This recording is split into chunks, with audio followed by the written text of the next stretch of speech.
Hello वंक्स स्टबर, welcome back to my channel F explanation. आज मैं एक नई कहानी शुरू करने वाली हूँ। कहानी का नाम है मिसमैच। कहानी शुरू होते होते धीरे धीरे मैं सारे कैरेक्टर्स को आप लोगों के पास एक्सप्लेन करूँगी। तो कहानी शुरू होता है क्लाउड रेसेस के एक बड़े से कमरे में, जहाँ पे हमारा हांगो इंजन, हाँ मेरा मतलब लांग वांगजी, मेडिटेशन कर रहा है। अचानक से वो मेडिटेशन करता है। जब वो आँख खोलता है तो देखता है उसके सामने उसकी मम्मी बैठी हुई है। उसकी मम्मी की थोड़ा डिस्क्रिप्शन दे दो। उसकी मम्मी मदर लैन है। लैन जो हमारा जो कल्चर है उसमें सबसे आगे मदर लैन है। मदर लैन बहुत ही सॉफ्ट हार्टेड है, बहुत ही प्यारी है, पर कुछ कुछ डिसीजन वो बहुत ही गुस्से से लेती है और उसके ऊपर लैन कबीले का कोई भी कुछ नहीं बोल सकता। और अभी हमारा जो हंगोन जून है, मतलब लांग वांगजी है, वो सिर्फ क्लाउड रेसेस का हेड नहीं है, वो सारे जो एकदम कबीले हैं सबका हेड है। वो टॉप में है, उसी के बाद से सारे कबीले चलते हैं।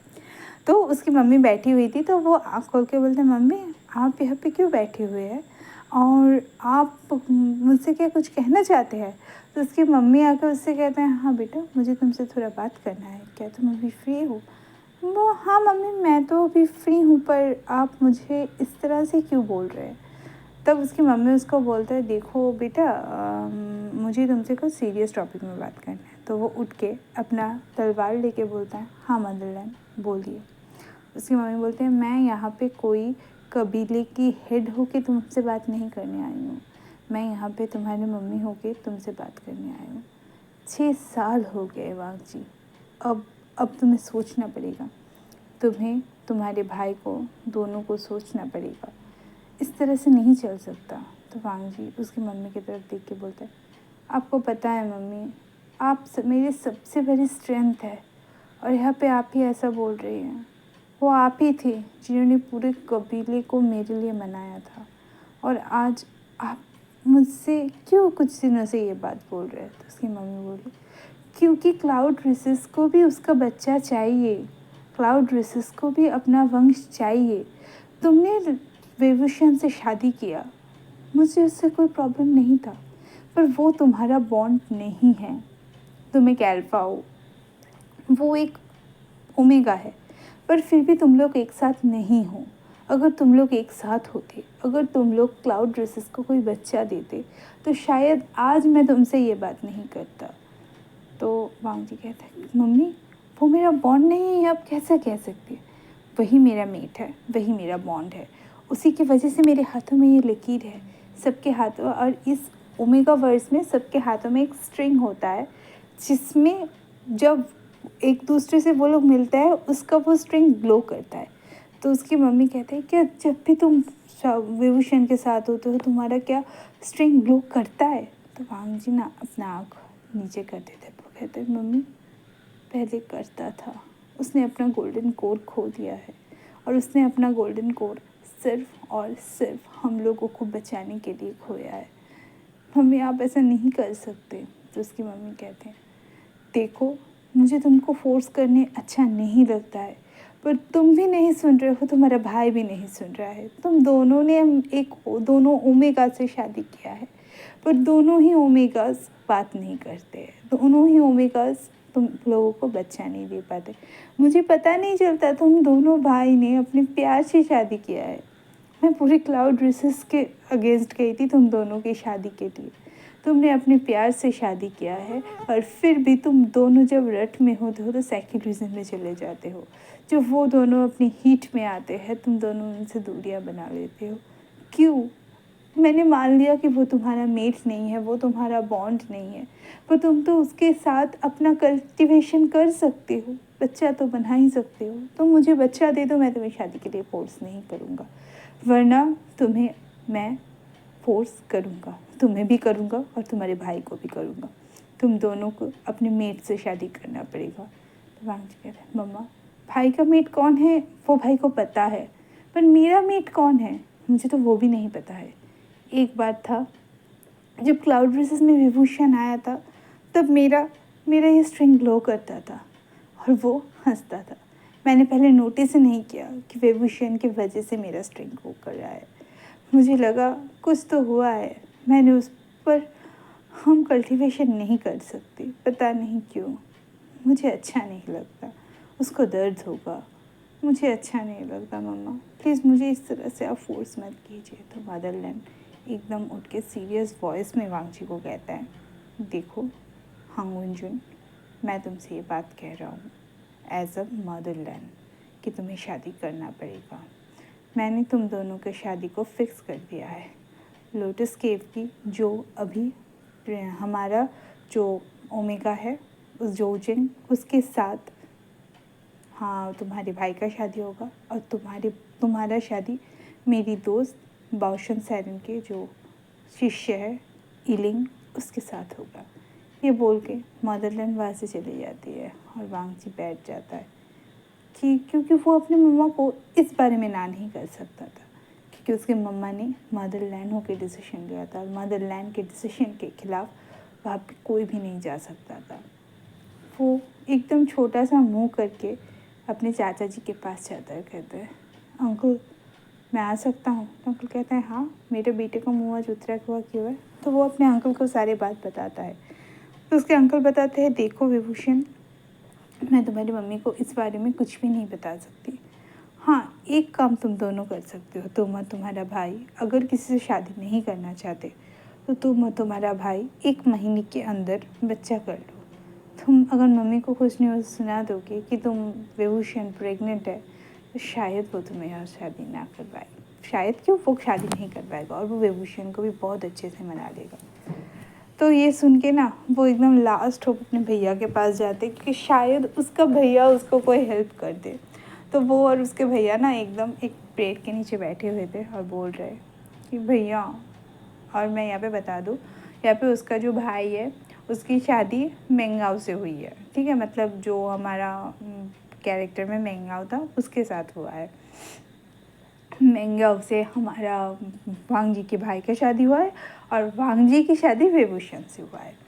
और ये सुन के ना वो एकदम मूड ऑफ करके बोलता है ऐसा नहीं है कि मुझे वो पसंद नहीं है, ऐसा नहीं है कि मैं यहाँ पे बता दूँ कि हमारा जो लैन चीचैन है उसकी शादी हुआ है जिंग गुआंगशा से, और उसकी मम्मा उसकी शादी जो से मतलब जो चैन जो हमारा कैरेक्टर है लैन चीचैन उसके साथ करवाना चाहते हैं।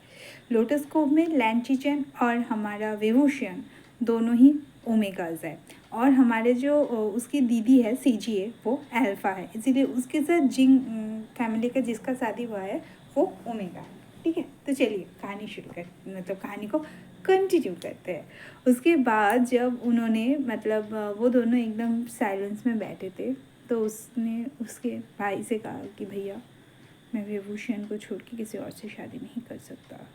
तो उसका भाई कहता है मैं भी जिन वांगशा को छोड़ना नहीं चाहता।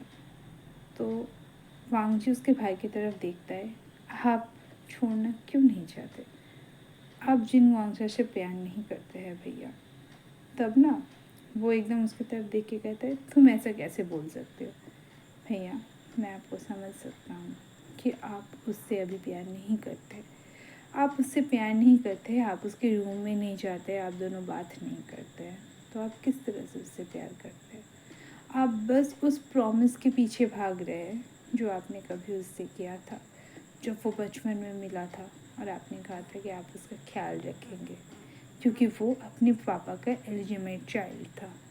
पर भैया इसकी वजह से आप अपनी ज़िंदगी को बर्बाद नहीं कर सकते हैं। लैन चीचन से आप बहुत प्यार करते हैं और लैन चीचन भी आपसे प्यार करता है, इसीलिए शायद आपके लिए वो आपका एक वाइफ होते हुए भी आपके साथ शादी करने के लिए तैयार हो गए। इस प्यार को मत छोड़िए भैया, और आप दोनों शादी करके बच्चा दे दीजिए तो शायद मम्मा भी चुप हो जाए। तो लैन चीचन उसको कहता है क्या तुम विभूषण से अभी उतना ही प्यार करते हो। तब ना वांगजी बस एकदम डिसबिलीव में उसके भाई की तरफ देखता है और कहता है मुझे पता है वांगजी, तुमने विभूषण को बहुत चाहा है, तुम उसके लिए बहुत कुछ फील करते थे, पर मैं अब फील कर सकता हूँ कि तुम विभूषण से उतना प्यार नहीं करते हो। विभूषण भी शायद तुमसे उतना प्यार नहीं करता है जो प्यार वो तुमसे करता था। तो वांगजी ना देख के बोलता है ऐसा नहीं है भैया, उसने अपना गोल्डन कोड खो दिया है। इसीलिए वो ना बहुत चुप चुप से रहता है। वो शायद दुखी है, शायद अच्छा नहीं है। मुझे नहीं पता भैया कि क्या हुआ है उस इंसिडेंट के बाद। मुझे वो बहुत पतला पतला सा लगता है। मैं उसको समय दे रहा हूँ, शायद सब ठीक हो जाए। तो उसका भाई उसको हाथ के ऊपर हाथ रख के कहता है, वांग जी 6 साल हो चुके हैं, तुम उसको 6 साल से समय दे रहे हो। मेरा बात छोड़ दो। शायद तुमको भी सिर्फ पता है कि मैं क्यों मैं व्यंजन से शादी नहीं करना चाहता, चेंग से शादी नहीं करना चाहता। मैं उसको दुख नहीं देना चाहता। अगर मैं उससे शादी कर लूँगा तो जिन गुआंगशा को ख़राब लगेगा। मैं किसी को समय नहीं दे पाऊँगा। शायद उसके लिए मेरा प्यार इतना बढ़ जाए कि मैं उसको समय ना दे पाऊँ। पर तुम्हारा बात अलग है। तुम प्यार करते हो उससे, तुम क्यों नहीं जताते हो? क्यों 1 महीने के अंदर अगर हम दोनों बता सके कि हम लोगों का पार्टनर प्रेग्नेंट है तो मम्मा हम लोगों का शादी नहीं करवाएगा। ये बात तुमको समझना पड़ेगा। ये बोल के ना वो दोनों एकदम चुप हो जाते हैं, क्योंकि दोनों के ख्यालों में घुस आते।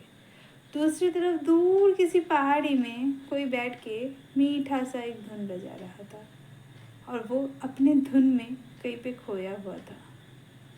और पीछे से एक आवाज़ आता है, इलिंग तुम यहाँ पे क्या कर रहे हो? और इलिंग घूम के कहता है, बस बैठा हुआ हूँ, बांसुरी बजा रहा हूँ, सुनोगे? आओ बैठ जाओ। वन्नी आके उससे कहता है कि दीदी तुमको बुला रही है। और वो वनकिंग के पास जाता है और कहता है कि तुम क्या कर रहे हो? तुम क्यों शादी के लिए हाँ कर दी है? वो कहता है क्योंकि तुम लोगों का सेफ्टी मेरे लिए इम्पॉर्टेंट है। तुम लोग मेरे लिए सब हो। पॉशन मैम मेरे लिए सब है। अगर मैम ना होती तो शायद मैं ना होता। उन्होंने मुझको जीवन दिया है, उनकी वजह से मैं हूँ। तो मैं क्यों उनको छोड़ूं? बोलो, क्यों मैं उनका बात नहीं मानूं? तो वनकिंग कहता है, पर तुम किससे शादी करोगे? उस हंगुंजुन से, लांगवांग जी से। तुम क्यों लांगवांग जी से शादी कर रहे हो? वो तुमसे प्यार नहीं करेगा, वो सिर्फ विभूषण से प्यार करता है।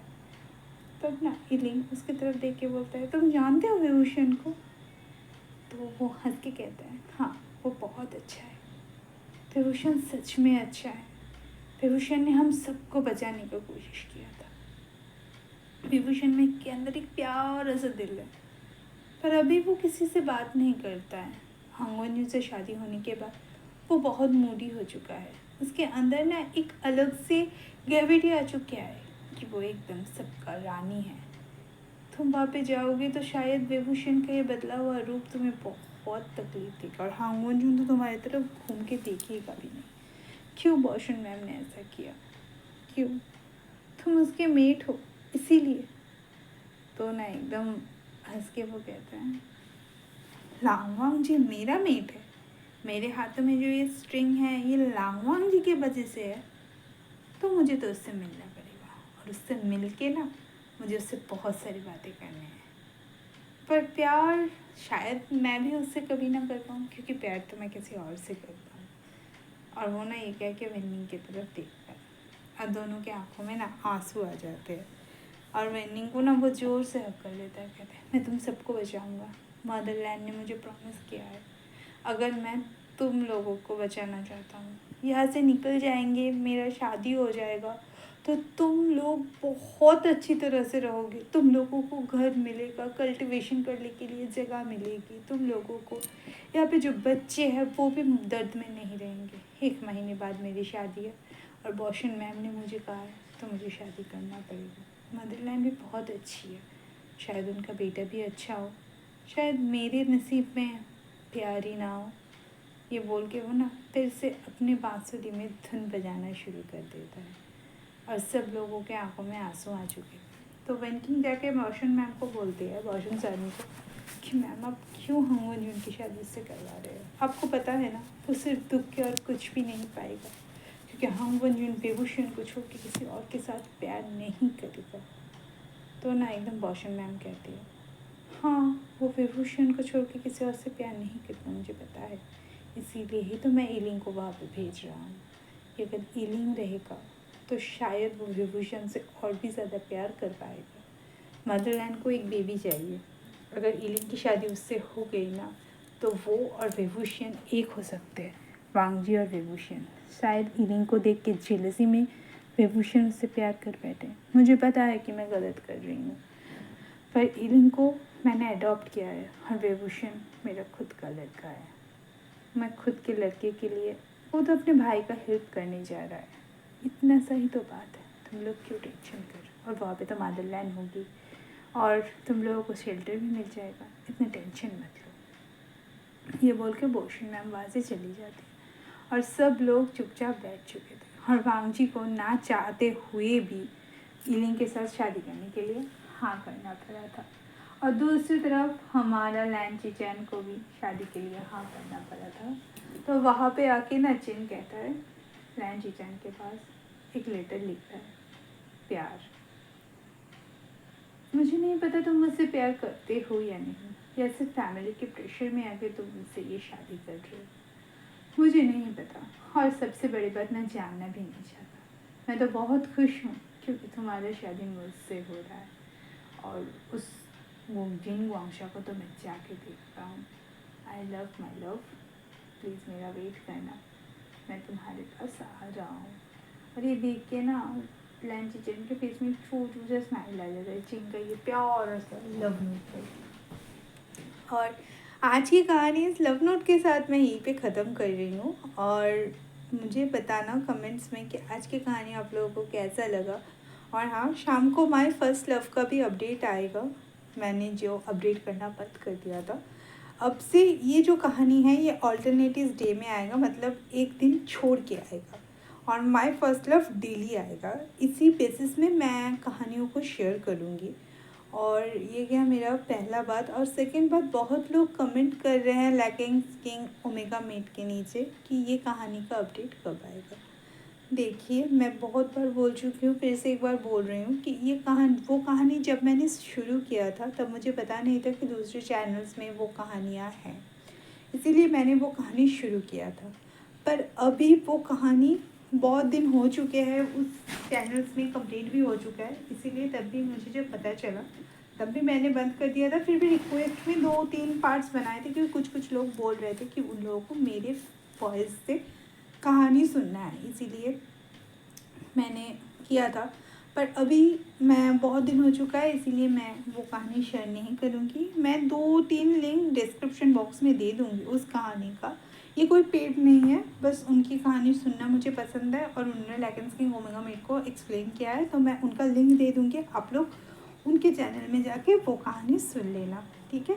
तो हाँ, मेरे चैनल को लाइक कीजिए, शेयर कीजिए, सब्सक्राइब कीजिए और प्लीज़ कमेंट करके बताइए कि ये कहानी आप लोगों को कैसा लगा।